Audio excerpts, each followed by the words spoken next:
Why most game developers will fail. And the point of this video is so you don't make the simple mistakes and also fail. So why do most game devs fail? We're gonna go through it like we're Devin Nash. Let's get straight on into it. And it first starts off with scope and then it goes down to market. Those are the two. If you just understand scope and market as a game dev, you'll be light years ahead of everyone else. And this logically leads to the idea that if you make a game in a short time span, it must be the case that the game will not last a very long amount of time to the player. This information is not true. The reasons for this are fairly simple. If you're making a 1 month game, you probably want something with a scope such that it could be finished in 2 to 3 days, and then you spend the rest of the month polishing it in various ways. If we go down and we continue making a 2 month game, this affords you a little bit more time such that you can actually start adding some meat, some content, and make the game a little bit more spacious. Now, I think this is the most important part in game development right now, in programming, app development, market. You should be marketing your idea, your game from day one. It does not take a lot. You can take screenshots, small little videos from day one. You should be marketing your game, devlogs, whatever it is, you should be doing it. Now, let's say you're somebody like me, you want a team of people making video games, trial run with your team. Making games is stressful, and if you are working on a game with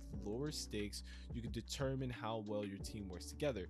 This was from an article, and what this guy said, he worked on projects with team members that realized they didn't want to make games and they left after the first project. That was it. They were done with game dev. They got their itch, and that itch was too much to scratch. They were gone. The summary of what we're talking about, why most game developers will fail. If you have yet to ship a game because you keep overscoping projects, it's important to see what a well-executed small game looks like. Study how they made smart decisions to cut scope. Look at what they didn't compromise on, such as quality of story, good visual art, and tiny touches such as the characters' tiny swing animation, the UI sound effects. There are important things to learn, and that's gonna be it. That's what I'm leaving you gamers with. On one side of the spectrum, you have scope. On the other side, you have market. You take both of those and you create something special. Whether you're creating a game in a month, 3 months, a year, you have to think about those two things on the spectrum. If you allow one of them to get out of whack, to get out of control, you could then be making a game for 4, 5, 6+ years that never sees